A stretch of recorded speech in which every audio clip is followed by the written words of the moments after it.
એનાથી બધા ડરેલા છે. પણ ડર એટલા માટે રાખવાની જરૂર નથી કે બધા જીવોની અંદર ભગવાન વ્યાપ્ત છે આત્મા રૂપે.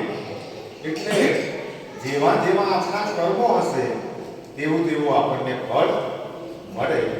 એટલે આપણે પહેલા ડરેલા હતા પણ આજની સ્થિતિ છે બરોબર છે. હમણાં કઈ આપણને કોઈ જાતનો ડર નથી. તો ભવિષ્યમાં પણ સારા કર્મો કરે તો ડરનું કોઈ કારણ નથી. અને દુનિયામાં બીજી બધી વસ્તુઓ તો માયાવી છે કે એ મારા ગણેશપુરીના નિત્યાનંદ બાબા એ મહારાષ્ટ્રની અંદર નિત્યાનંદ બાબા ગણેશપુરીની અંદર એમ કહેતા આ બધું માટી છે તેને જાય એટલે માટી અને માયાની વાત કરતા કે આને લીધે જીવન વગાડી ન લાગે. સંસારના કાર્યો કરતા કરતા અને આપણી ફરજ પૂરી કરતા કરતા જે પણ સમય બચે એ પ્રકૃતિ માટે અને ભક્તિ માટે બધાએ કાઢવો જોઈએ. અને સંસારમાં તમે ગમે એટલા લોપાયેલા રહે, ગમે એટલા સંસારીઓ હાથ રાત દિવસ એક કરે, પણ એ બધા હંમેશા ને હંમેશા દુઃખી છે, દુઃખ આપનારા છે.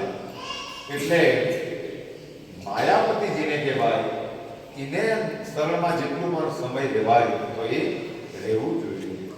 અને ઘરે આપણને માયા હેરાન કરે એટલે ઘણીવાર બધા ભક્તો કંઈક દુઃખ હોય તો ભગવાનના ચરણમાં આવે એટલે અહીંયા શાંતિ મળી જાય. કારણ કે અહીંયા આપણે બધાએ મળીને ભગવાનના પાપ કરીએ. એટલે કાલની આપણને ખબર નથી, ગઈકાલનો એ ભૂલી જવાની જરૂર છે, પણ આપણો વર્તમાન એ સારો છે એટલે એનો આનંદ લૂંટી લેવા જેવો છે. ને એ વર્તમાનમાં આનંદ બધાને નહીં લૂંટી શકાય.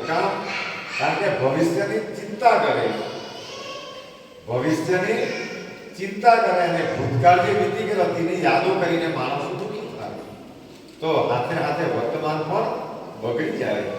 આજે આપણે હારા છે તો આનંદ લૂંટી જ લેવાનો કે માણસોને હસતા રહીને કાર્યો કરી લેવાનું. પણ ભૂતને ભવિષ્યની ચિંતા કરીને આ ત્રીજો જે બાકી રહેલો એ પણ બધા બગાડી લાગશે. એટલે આના પર તમે ચિંતન કરે તો આના જવાબ તમારા અંદરથી જ મળી જશે.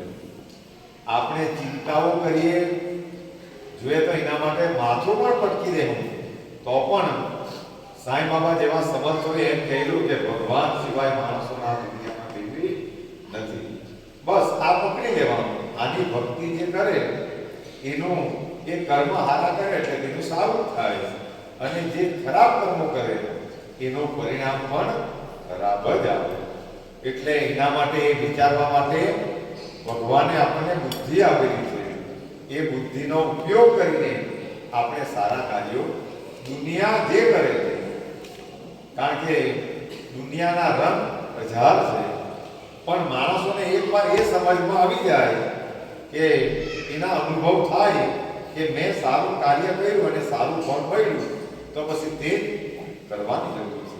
તો વિશેષમાં ચર્ચાઓ ન કરતા પાલખી આજે સરસ રીતે અને પાલખીનું પણ